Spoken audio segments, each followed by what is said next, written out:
Assalamu alaikum everyone and welcome back to our SBL classes. Sir, as you all know that the pre material for the June 2025 attempt has been issued by ACCA, right?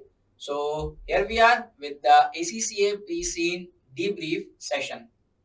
और आज के session में हम इस pre को अपनी पिछली attempts की तरह डीब्रीफ करेंगे कंप्लीटली और देखेंगे कि इस प्री के अंदर ऐसी कौन-कौन सी इंफॉर्मेशन है जिससे हम ये गेस कर सकते हैं कि आने वाले जून अटेम्प्ट के एग्जाम के अंदर जो केस स्टडी आपको दी जाएगी उस केस स्टडी में कौन-कौन से क्वेश्चंस, कौन-कौन से मॉडल्स, कौन सी थ्योरीज या किस तरह के सिनेरियोज आपको बनाकर दिए जा सकते हैं।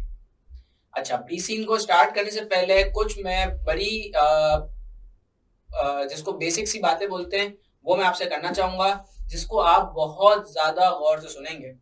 ये बहुत बेसिक बातें हैं मगर बहुत जरूरी हैं। अगर आप इसको नहीं सुनेंगे, believe me there are high chances कि आप अपना पेपर मैसअप करेंगे और गॉड फॉरबिड आप उसमें फेल हो जाएंगे। तो प्लीज इसको ध्यान से सुनें। ये ACCA प्री मटेरियल आपके पास एग्जाम में भी अवेलेबल होगा, यानी जब आप एग्जाम दे रहे होंगे तो आपके क्वेश्चन पेपर में जिस तरह से आपके क्वेश्चन के साथ एग्जिबिट्स होंगे, रिक्वायरमेंट्स होगी, उसी तरह प्री मटेरियल भी अवेलेबल होगा। सर इसका मतलब कि हम प्री मटेरियल को एग्जाम में देख सकते हैं? जी बिल्कुल देख सकते हैं, लेकिन आप देखेंगे नहीं। I'm telling you this again that you are not going to access or you are not going to see the pre-seen material during your exam time until and unless you are very sure that the particular thing which you are going to copy from the pre-seen and paste in your answer, and you know it very well that on which page that information is presented. Only in that scenario you are going to access the pre-seen. Otherwise, in exam, accessing pre-seen is prohibited for you guys. Please remember this thing, and believe me, there are many students who are very genius, very intelligent, very sharp. But what mistake, what blunder they did? They opened the pre-seen and they kept on reading the pre-seen during the exam and wasted their time. And ultimately, at the end, what happened? They ran out of time. They ran out of time, and after exam, they told us that, sir, we knew the answer. We knew exactly what was the answer of that requirement. But we ran out of time, and only if we had few more minutes we could have completed our paper, we could have written the answer, and we could have passed, we could have scored the passing marks. So please, it's a very humble request to you all that please, in exam you are not going to see pre-seen. So sir, what are we going to do with the pre-seen now? Now, after this debrief session, you are going to read this pre-seen at least 7 to 8 times. You know, in the start, in the first time, it will take time. You have to read it carefully. But with the passage of time, it will only take you around 20 to 30 minutes to go through the whole deep pre-seen document. And believe me, ये जो pre-scene है आपका, ये pre-scene आपका बहुत ही ज्यादा organised और बहुत ही ज्यादा एक अच्छा प्री-सीन आया है। क्यों? क्योंकि जब हम इसको पढ़ भी रहे होंगे, so we will get to know this thing that in this pre-scene there are many areas or there are many things that are discussed already in our lecture as an examples. All or many of the examples which I gave you in the lecture, these examples are present in this pre-scene, which means that this case study is absolutely perfect for the SBL paper. Means that this paper or this pre-seen document and the coming attempt of the SBL June 2025, it is going to be a very commercial acumen sense paper. There are going to be business sense things all around the paper more than the previous attempts. So that is going to be a good thing for us, right? Because the business sense and the commercial acumen, that is what we are learning in the SBL, and that is common senses, right? So let's start the debrief of the pre-scene. So let's start from the index of the pre-scene material. Here we go. Let me scroll down and here it is. The index of the pre-scene material. ये pre-scene देखने में बहुत ही ज़्यादा छोटा pre-scene लगा था जब मैंने इसको start में देखा. But to be very honest, in this pre-scene, you have been given with a lot of data, with a lot of numbers, with a lot of ratios, like proportions, right? But the thing is that this pre-scene has been very organized. That means that there is a lot of information in this small pre-scene of only 12 pages, and it is also presented in a very good manner so that it will be easy for you to understand. And even if it is not, you don't need to worry because I'm here to make things easy for you. So let's move forward and check it. First, we have the introduction. Okay. And after that, we have the industry. Our industry is shoe manufacturing and retailing industry. Okay. So that is the very, very important thing to us. That is the basic point of pre-scene being existing in this world कि आपको industry के बारे में पता लगे. So industry के बारे में इंडस्ट्री का नाम पता लग गया कि shoe manufacturing and retailing industry. देखिए दो है यहाँ पर, number 1 manufacturing and number 2 retailing. You have been given with the overview, the production, market structure, sales channel, challenges within industry, innovation and developments, industry body, industry standard, and legislation.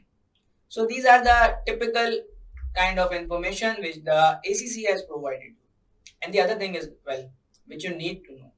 Sir, do we need to read any other thing than the pre-scene about the industry, or do we need to do the additional research on pre-scene or the industry?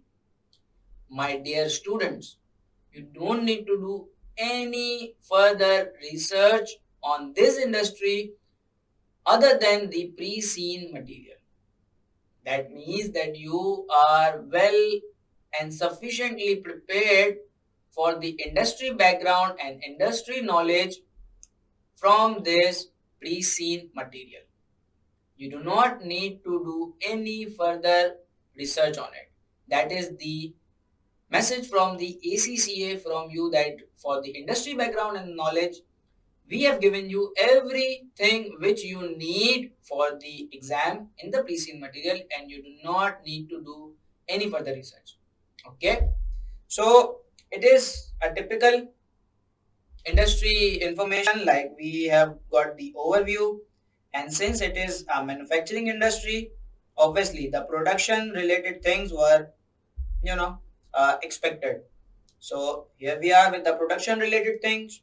Then we have a market structure, and most probably in this market structure we will be getting the information about the products, we will be getting information about the competitors, we will be getting the information about the distribution channels, right? So this is all going into the market thing, because market, and also we are going to get the information about our customers, our suppliers, because the market, it is made up of these things: you, your competitor, your customer, your suppliers, right? So these are the things which make up a complete market, and this information is going to be present in the market structure section. Let's move forward. Sales channel, that means the distribution process or the sales point, or the points, or the procedure, or the methods. I would say the method, the perfect word, the method for the sales which are present in the sales channel section. Challenges within the industry. Okay, so these are the challenges. There is a possibility that you guys must be asked about the challenges which are faced by the industry or the companies in the industry, and you are required to provide a recommendation or the mitigating factors, right? So this is one of the expected question. And while discussing this thing, let me tell you one more important thing, that there has been the incident in the past that students have made the blunder. What blunder? In requirement, there can be two types of requirement. Number one, that they will say you that out of that, give the mitigating action or strategy for the challenges in exhibit, or maybe just the challenge. So in that scenario, if I have been given with an exhibit which is giving me the challenges, then I am going to prioritize the challenges which are presented in the exhibit, because your answer is going to be from the exhibit 98%, and only 2% of the answer is going to be the pre-scene, from the pre-scene. So you have to be very careful that in requirement, examiner has asked you to discuss the challenges which are present in the exhibit or the challenges which are present in the pre-scene material. There has been instances that the students, they have discussed the risk or the challenges which were present in the pre-scene, whereas the requirement was to discuss the challenges or the risk which were present in the exhibit.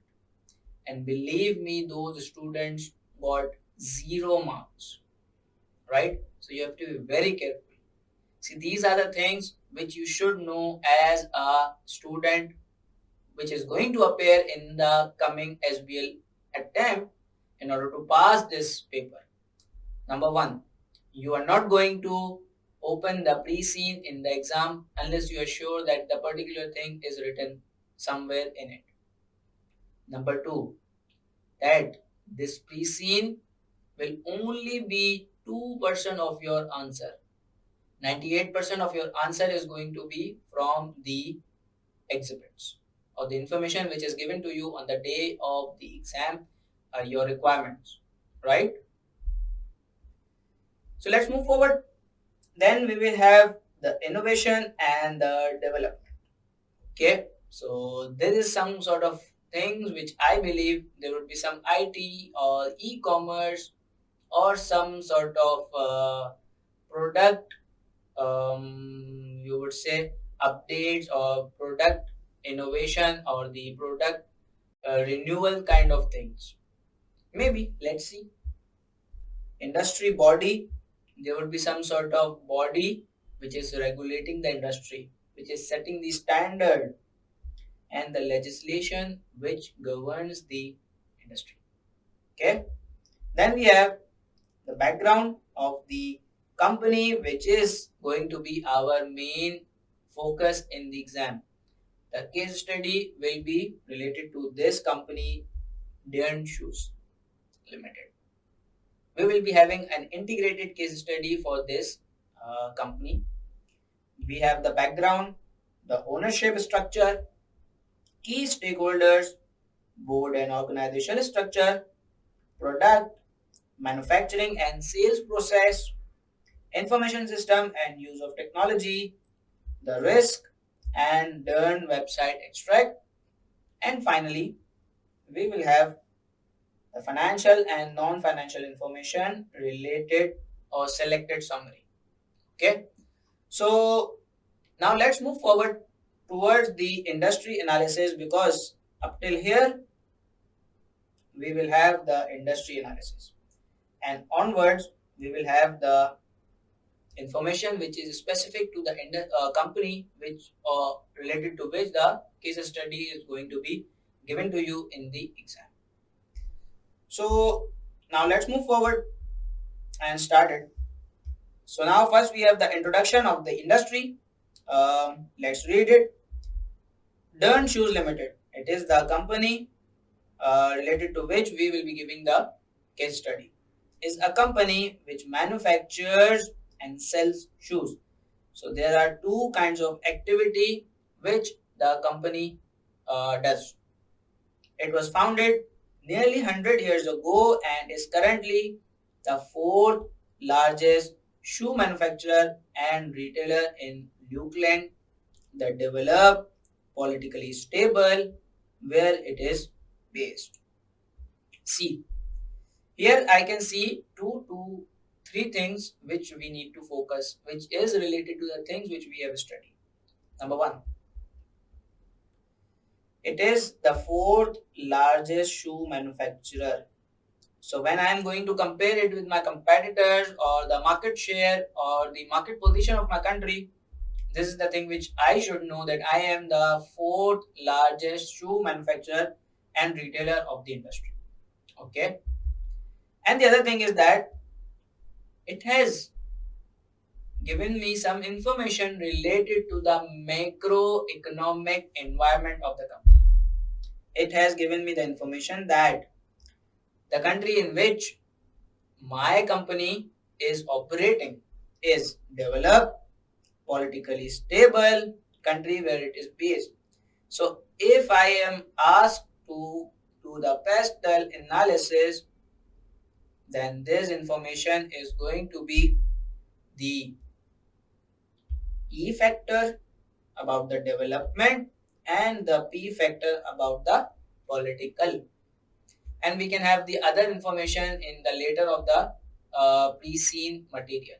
So when you guys are going to read it again and again to at least 7 to 8 times, believe me, you will have the these things printed in your mind that the country is developed and politically stable, right? So let's move forward. Then we have the shoe manufacturing and retailing industry in Lukeland. Okay, so now we are diving deep into the industry. And while diving deep into the industry, we are having the overview first. Let's start with it. Organization in the industry manufacture adults and children's shoes in factories or smaller workshop and sell them to customers in Lukeland via their own retail outlets or online stores. Export sales are made to customers in other countries via distributor.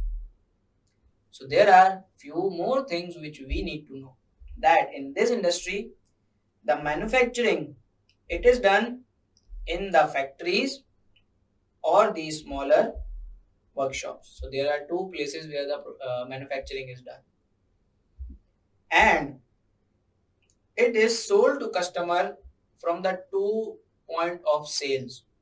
Number one is the retail outlet and number two is the online store.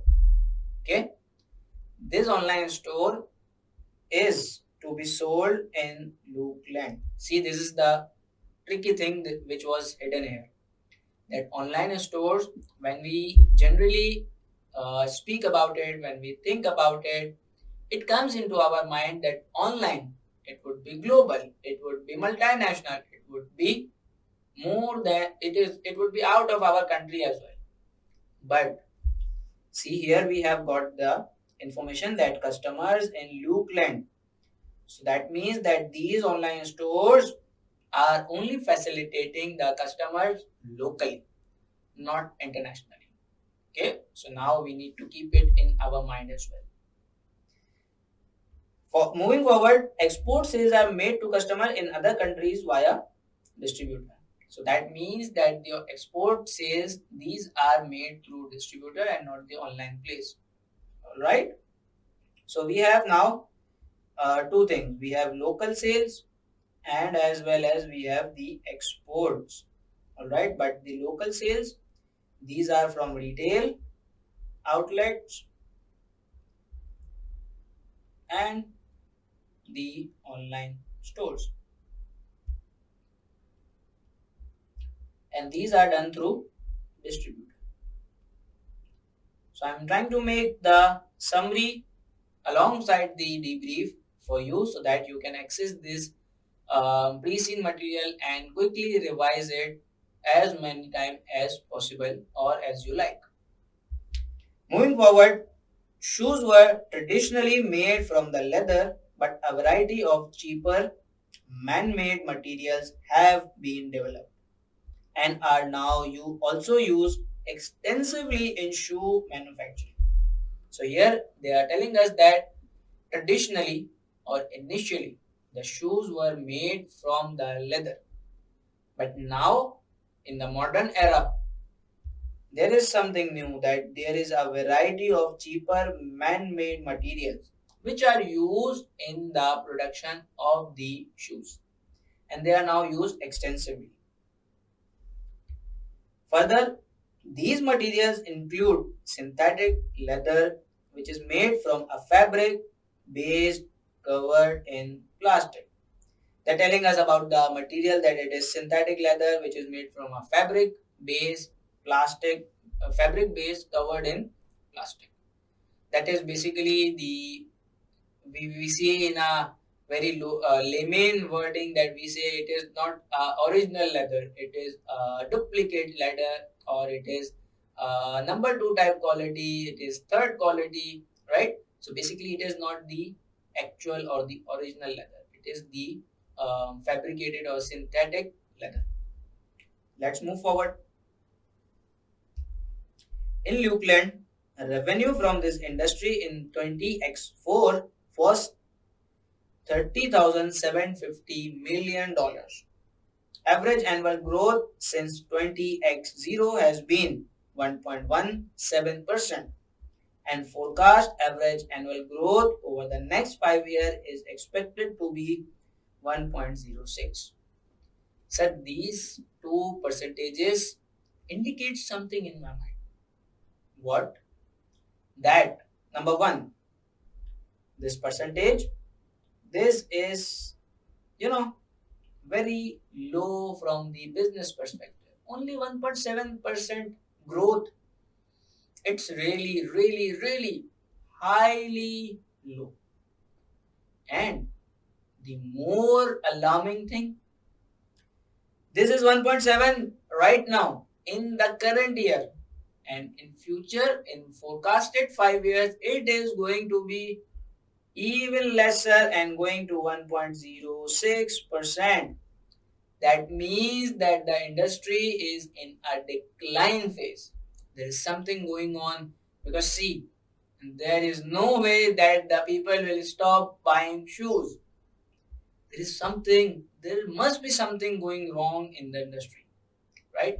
So the thing is that what I am trying to tell you is that somehow industry is facing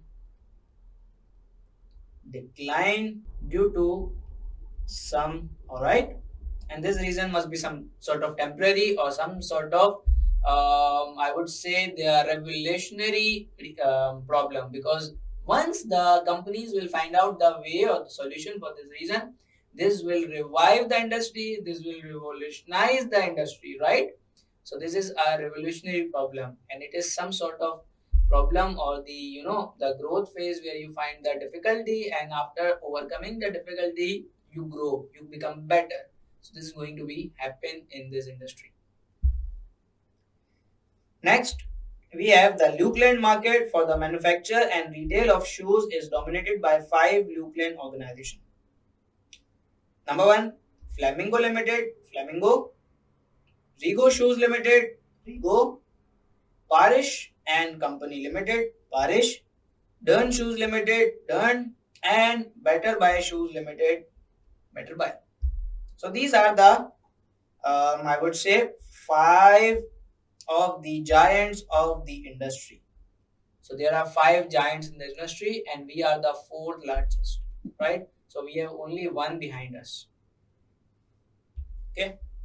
Together, they have over 45% of the market share. It's a significant one, right? And let me highlight it for you guys. And over 200 smaller organizations hold the remainder. There are many small organizations which are having the majority of the shares, right? But these five holding 45 significant portion and to be concentrated with five only manufacturers. Let's move forward. Now we are having some information related to production. In production area, shoes are produced in one of the two ways, either using mass production techniques or they are handcrafted. See, we have already heard or we have already seen this thing. There are two types of shoes. One handmade or the handcrafted. These are very expensive and these are very of the high quality. And the other is the mass made or the machine made shoes, right? So that is the same which we are given in the pre-scene. Okay. So now we are having further more information about the mass production first. Let's read it. Mass produced shoes involve the use of machine at almost all stages for the production process. Although many of these machines need human supervision or human operations. There are four main stages in the production of shoes, whether they are produced using mass production techniques or handcrafting. So now they are telling us that in mass production, there are machines which are used at all the stage of the production. That means that the complete production is done by the machines. But there is also the human supervision and the human involvement in the process, because obviously there needs some sort of labor to run the machinery. Okay. And what I think is that these labor are not required to be skilled. I mean that skilled specifically to make the shoes. They just should know how to run the machine, how to monitor it, how to maintain it, and all kind of things, right? Or the main, there should be one floor supervisor who has the detailed idea about the stuff, right? And the other, they can be unskilled. That is my rough idea. What we will read and see if it is the same or not. So this is the way of interpreting the pre-scene from the industry background, and you would be getting the idea about the things and about the need of the skilled labor or the unskilled labor or the bargaining power of the skilled labor or unskilled labor, right? These are the areas which I think may be tested in the exam or they can be tested. Let's move forward. So these are the four processes or the stages or steps which are followed in both either mass production or the handcrafted production, right? What are these four stages? Number one, cutting. Number two, stitching. Number three, lasting. Number four, finishing. Let's read them one by one. Cutting. Parts of the top section of the shoe which covers the foot, the upper are they are called upper. See, the foot, we have this shoe like this. There is the foot inside the shoe. So the upper area of the shoe, okay, this is the cutting of the upper area of the shoe which covers the foot. It is the process number one. Are cut from the material. This material can be the original leather or the synthetic. Okay. Stitching. Part of the upper are sewn together. Now the parts of the uppers are stitched together, which we can see from the shoes that they are stitched, right? Then lasting, the finished uppers are molded on a last, which is molded into the shape of the shoe being manufactured. See, the parts are sewed together and now they are put into the shape of the shoe. Okay, there is some sort of dummy or some sort of sketch of the shoe on which they are put and they are fixed onto the shape of the shoe. And the soles, the bottom part of the shoe are added. Now the sole is added with the upper part of the shoe. Finishing the shoe is quality checked and packed. So see, there is some sort of quality checking. Okay, you need to keep it in mind. Moving forward, Lukeland based manufacturer traditionally produced all their input in Lukeland. With the advent of mass production techniques and the development of the man-made materials over last 20 years, a numbers of other countries have expanded their shoes manufacturing industry. To take advantage of the lower production cost which these countries offer, some Lukeland based manufacturers of mass produced shoes have transferred some or all of their production to third party manufacturer in these countries. So here they are telling us that traditionally in Lukeland, all the manufacturer used to manufacture their products in Lukeland. But now, since there is a tradition or there is a technique of mass production through the machines and the use of synthetic leather since last 20 years, now the manufacturer in the Lukeland, they are basically what they are doing, they are outsourcing the manufacturing from those countries which are providing them cheap leather and cheap labor. So basically, let's read it again. To take the advantage of lower production cost which these countries offer. Which countries? The other countries. Okay. Some Lukeland based manufacturer of mass produced shoes have transferred some or all of their production to third party manufacturer in these countries. So the manufacturers are transferring their some or all of the manufacturing facility into the other countries which are giving them cheap labor or cheap cost manufacturing. Let's move forward. Now we were discussing all about the mass production. So let me write it here something for you. Okay, so this is basically a note from my side for your quick revision. Let's move forward. Now we are having the information about the handcrafting. So let's dig deep into it. Handcrafting involves the same four stages as mass production. We know it, but the shoes are produced using skilled labor. So see, that is what I was discussing, that there should be some sort of difference in the labor which is required for the mass production and the skilled labor. So if you are going to do the skilled labor, handcrafting production, you are now dependent on the skilled labor. And also the type of skilled labor you have is going to be your unique competencies which you have and your competitor does not, and it can give you a competitive edge as well. See, these are the things which I am trying to link all the way all through the debriefing, so that you can have idea about how we have studied everything during our lecture, during our classes, and now it is presented in the debrief, or they can be presented in the exam as well. So now moving forward, to carry out by hand some or all of the tasks performed by the machine within a mass production environment. So it is telling us that in handcrafting you need the skilled labor to carry out some or all of the tasks which are done by the machine in the mass production. For example, the sewing together of the parts of the upper, okay, it has given us the example as well that this sewing thing is done by the skilled labor, and the cutting and everything is done by that skilled labor. And also we would have seen some video of the shoe making as well, in which the a person is cutting the leather itself, shining it, polishing it, and then sewing it, and then ultimately fixing it with the sole, and then at the end giving it a finishing touch. All these things are done by the skilled labor.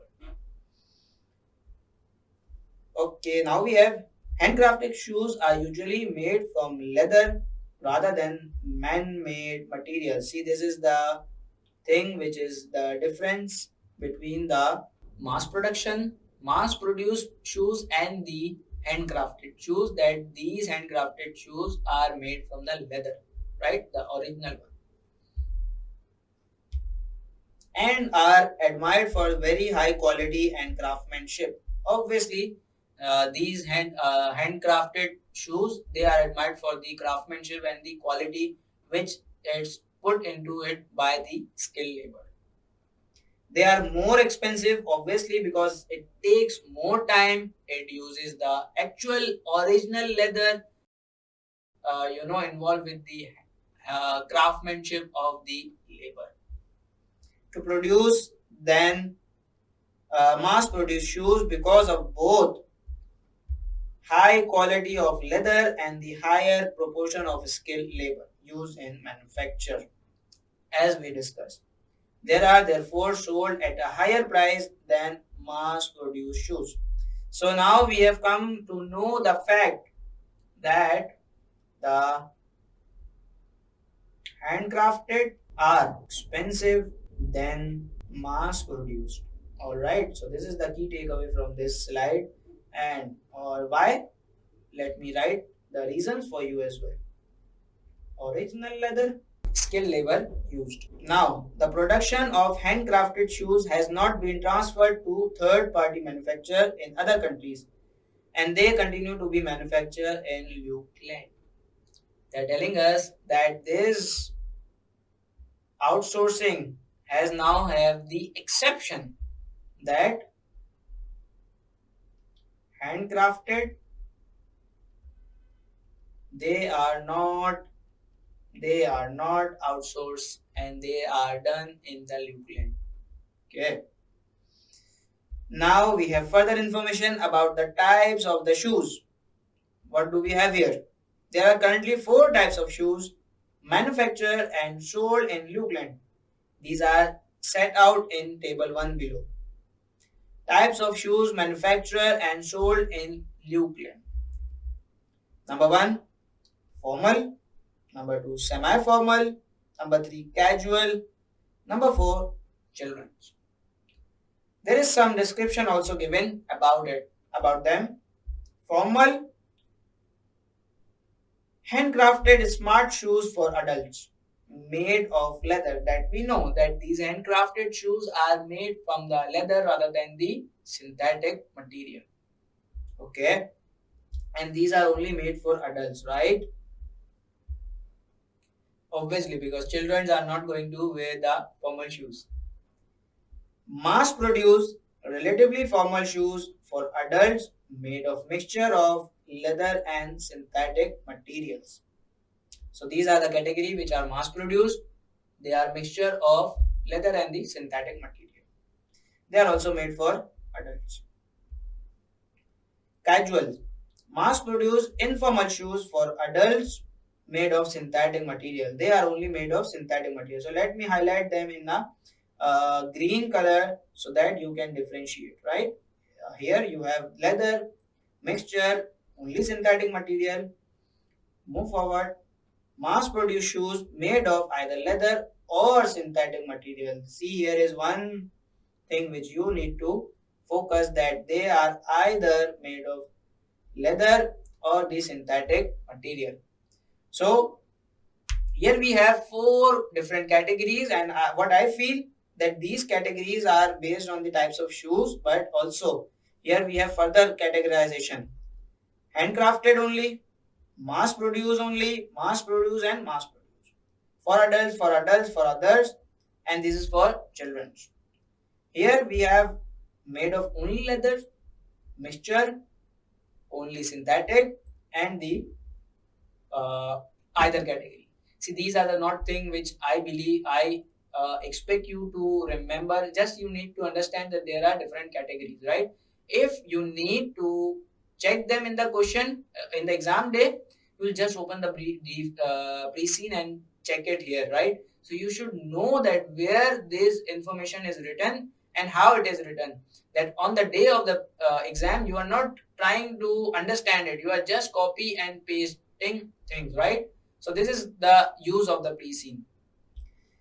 Now moving forward, we have the market structure. So we have information about both 5 live organization and the smaller organization in the industry. See, I told you that there would be some sort of information about our customer or the competitors, right? So here we have about our competitors. Lukeland shoe manufacturers. So let me zoom out it further for you, and we can only look at this right now. Yes. So we have the organizations here, this, and we have the production method downside here. We have types of shoes manufacturers, the target market, and then we have the price point and the share of Lukeland market in 2000x4 in percentages. Let's look at them one by one. Rego, it do mass production, types of shoes, good quality, casual shoes. Okay, let me separate it further so that we can have a good analysis. So here I have made some sort of bifurcation so that we can understand it clearly. So Rego, it does mass production and the type of shoes, good quality, casual shoes. Target market, it has 18 to 30 years old, I would say adults, right? Price point, it has high price point. And does it have 11.1%? Flamingo, it also does mass production. And the strategy they are following is low quality, casual shoes, and children's shoes. So they are dealing in the casual shoes. And they are dealing for adults and the children. Their price point is low, that means they are playing on the volumes. 10.8%. Then our company, in the overview session, it was 4th largest and now it is at the 3rd. So you need to be very careful that in exhibit what they are saying. Handcrafting and mass production. This is the thing which we do, and the other two which are above us, they does not. So this is the thing which we only have, right? And we can make it our competitive edge. This is the thing for which the customer will value us. The customer will be willing to pay us more because, let me show you one thing.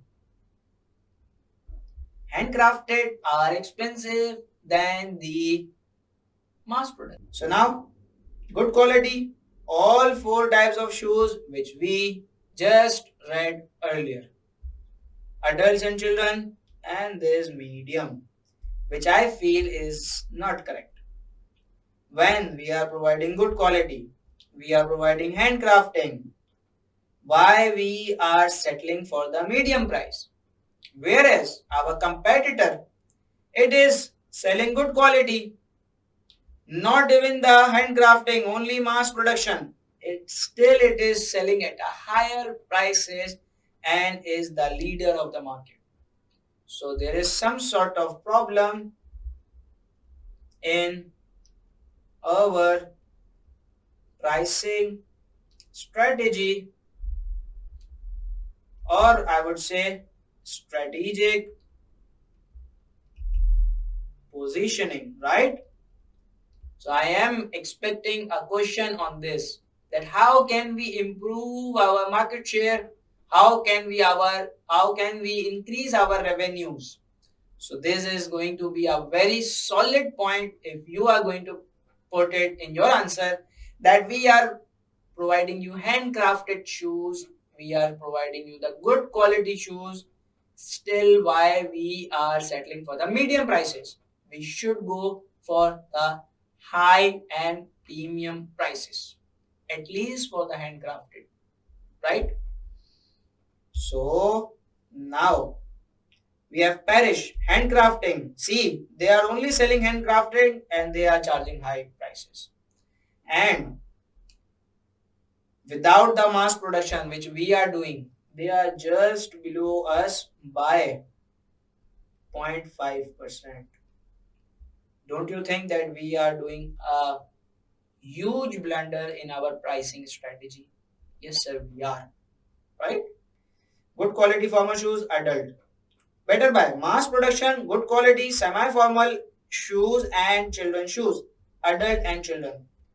They are charging medium. Obviously, they are only doing mass production, but we don't care about them.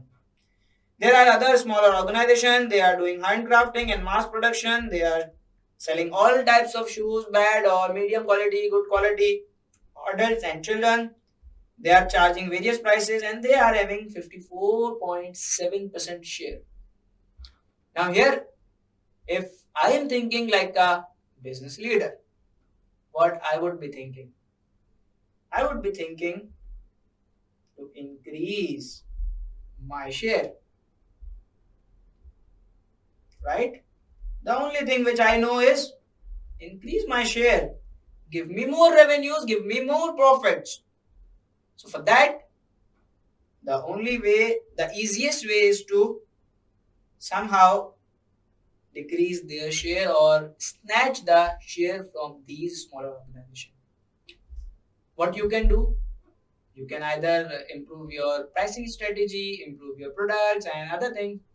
And there is another thing which we have studied in our class about the growth.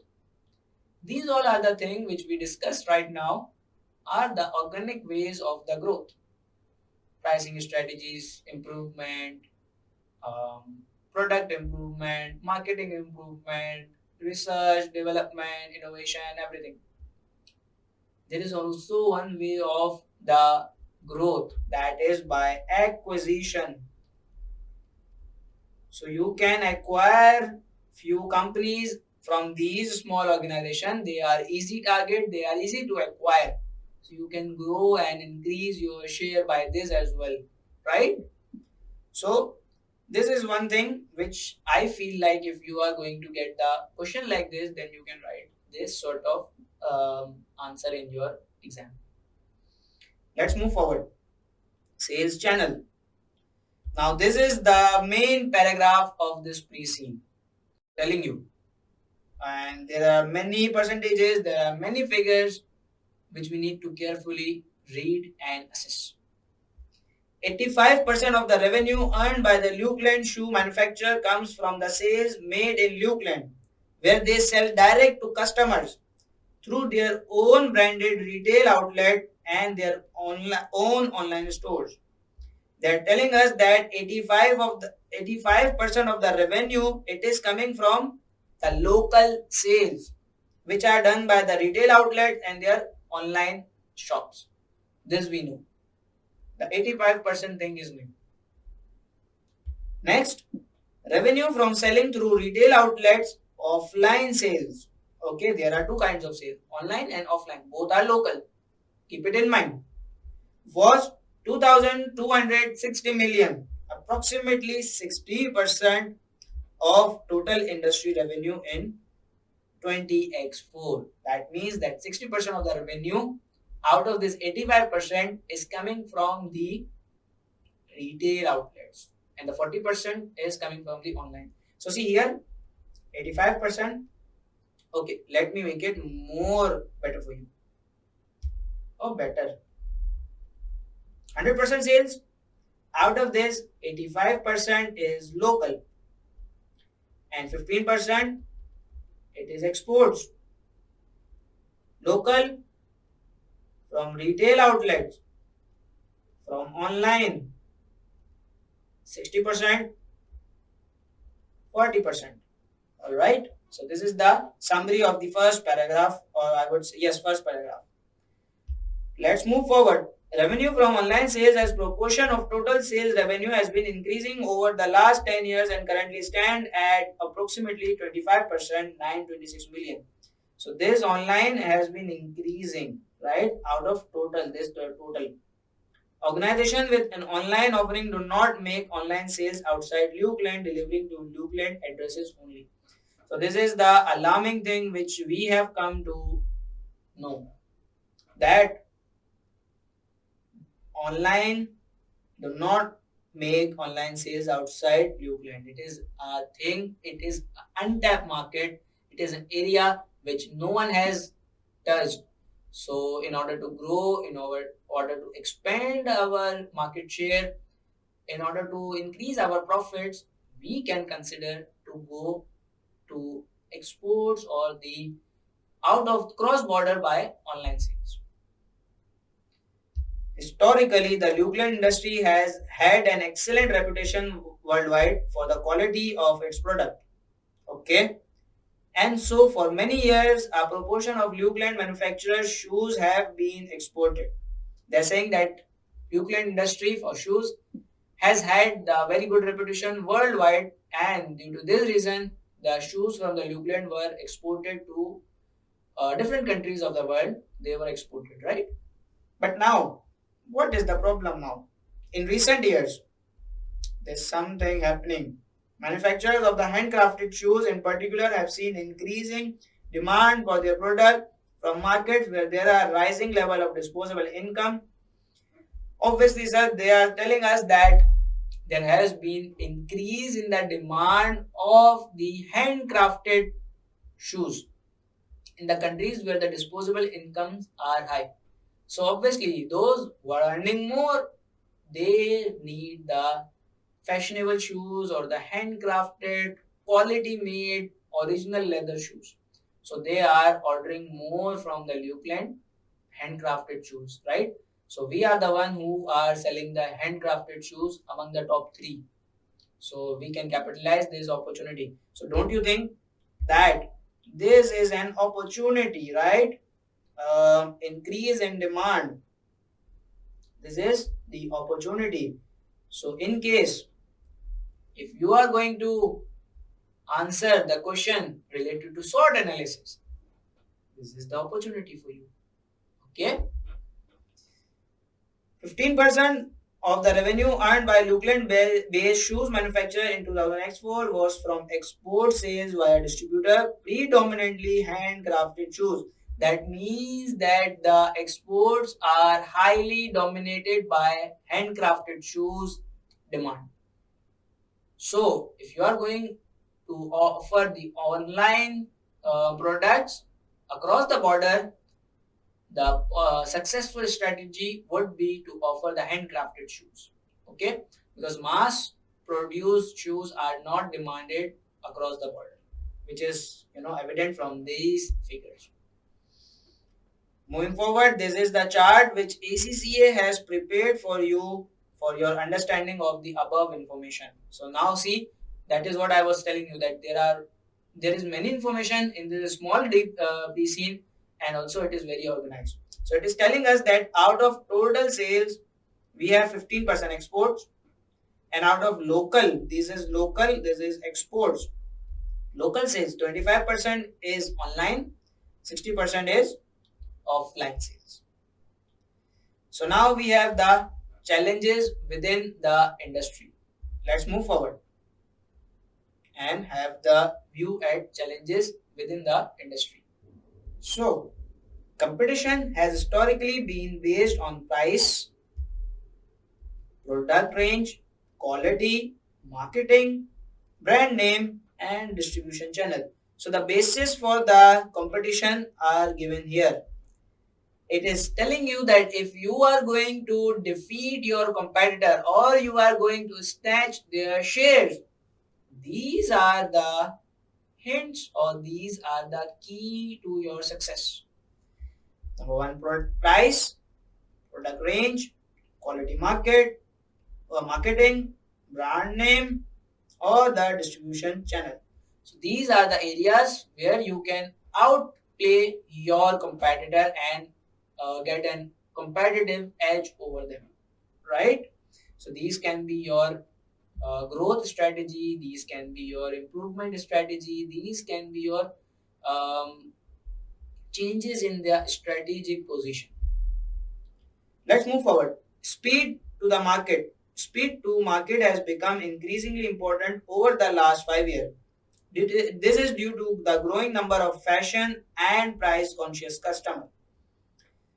So we have few things here. 6 major. So now here you can do the segmentation for two kinds of customers. One who are fashion conscious. You can charge high prices to them for the handcrafted shoes. And here we have the price conscious customers. You can charge the cheap prices for the mass produced shoes you have made from these customers. So you can make two different segments as well. So if you are asked about the segmentation, other than what we are provided in the question, like the children's, the adults, or mass produced or the handcrafted, these are the two kind of segmentation which you can do, the fashion conscious and the price conscious, and you can adopt the two different strategy for these kind of two segment of customers, which we have already covered in our classes, that how you are going to deal with these kinds of customers. Now let's move forward. Lukeland wanting to buy shoes more frequently to keep up with the regular changing fashion trend. Okay, so they are telling us that these type of customers, they are frequently changing the shoes, right? They have a craze about having the latest design of the shoes, right? So here Flamingo leads the way in this area. So now we have the some other sort of area in which the Flamingo is leading. What it is? It can design, produce, and be ready to sell a new version of a type of shoe called a style in its retail outlet for online within just a few weeks, allowing the company to respond quickly to changing fashion trend. So they are telling us that Flamingo, Flamingo is leader in this thing, in new, what we can say. Okay, so Flamingo is doing a great job by adjusting and bringing out the new styles or the products or new fashion shoes with the change in the fashion trend, right?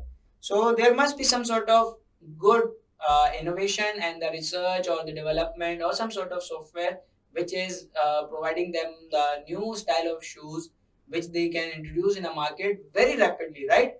Very rapidly, in how much time? Within just a few weeks, right? So let's move forward. Household disposable income is the key driver of the demand.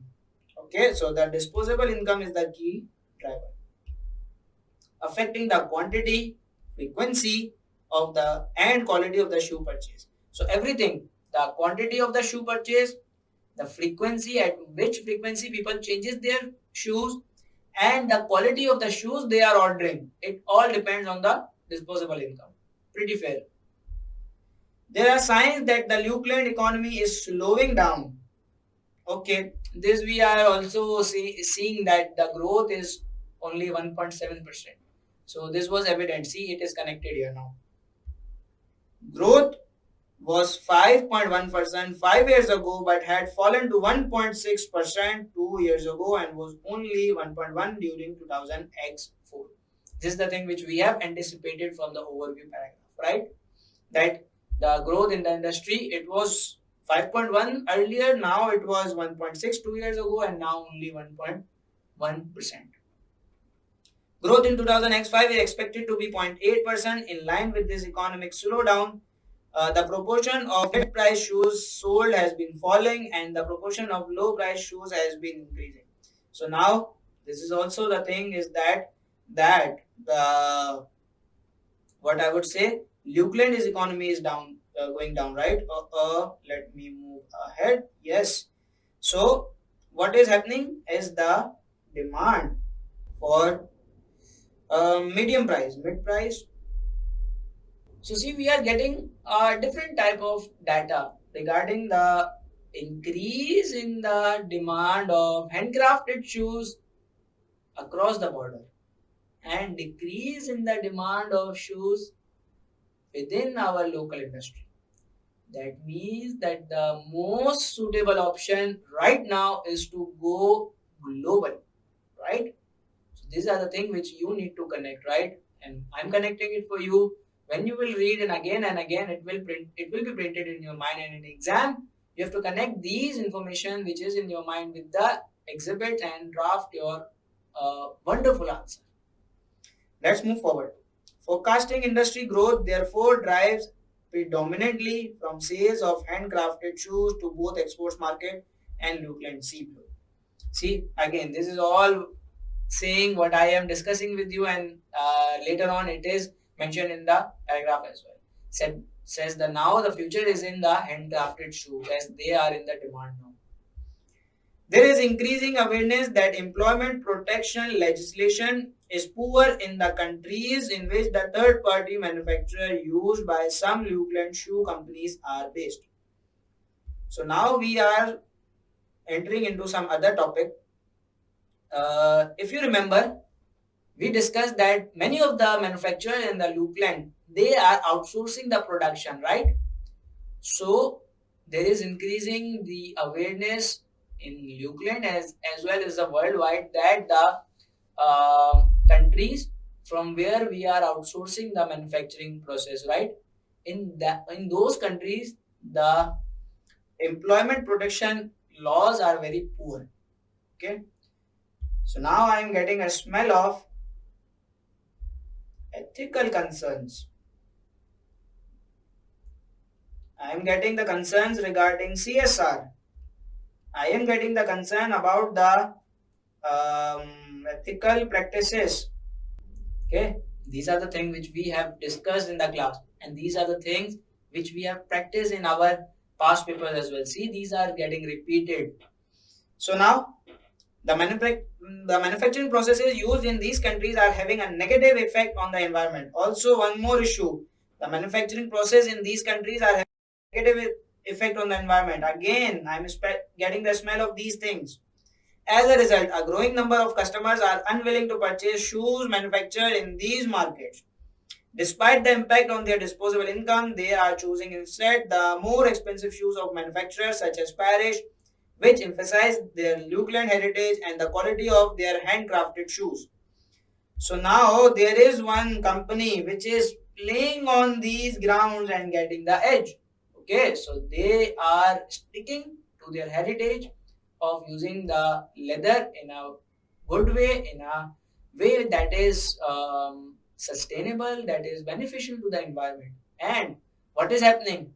People, despite of the impact on their disposable income, they are preferring the expensive products which are made by the companies which are environmental friendly, which are of adopting the sustainable practices, which are ethical, which are responsible to their environment and the scarce resources, right? They are preferring these companies despite the fact that the product is expensive, okay, and they are avoiding or rejecting these companies which are involved in these malpractices.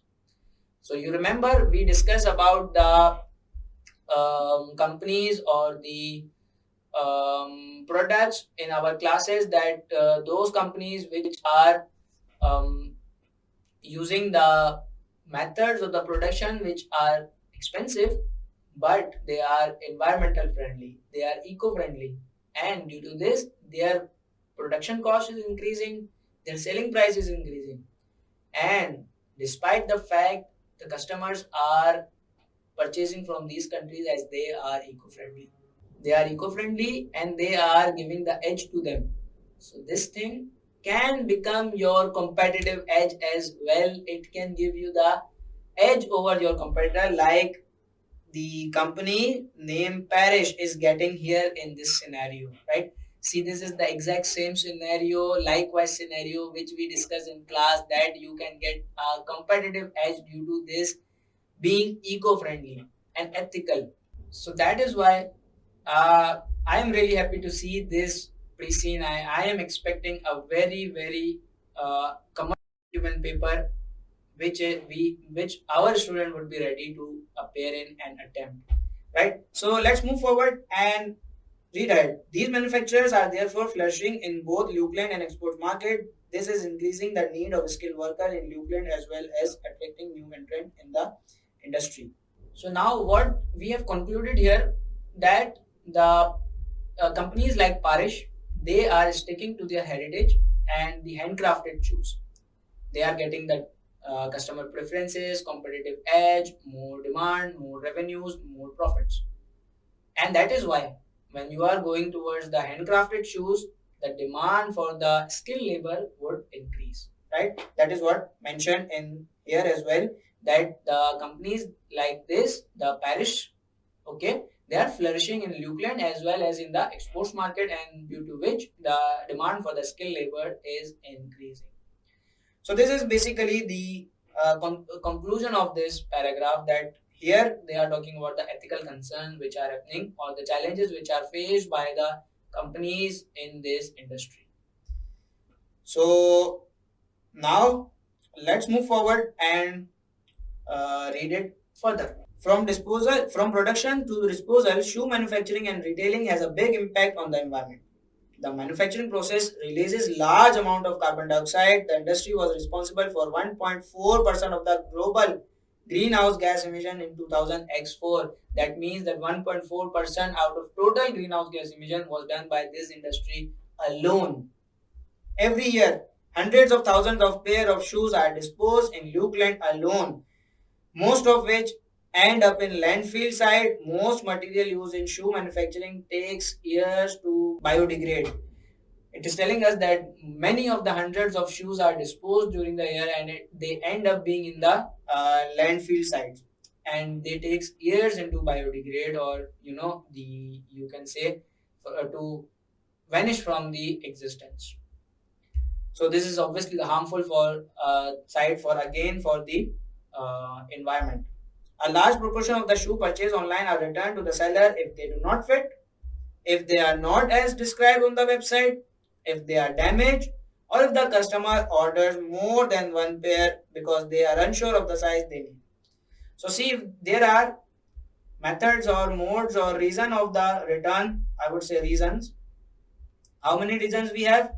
Reasons we have, number one, if they do not fit, if they are not as as they are shown in the website, if they order more because they are unsure about their size, so they order, like if I am having size of 35, I would order 36 as well, that maybe 35 would be smaller for me, so I would order 36, and I will keep the one which is perfect for me, and I will return the other one.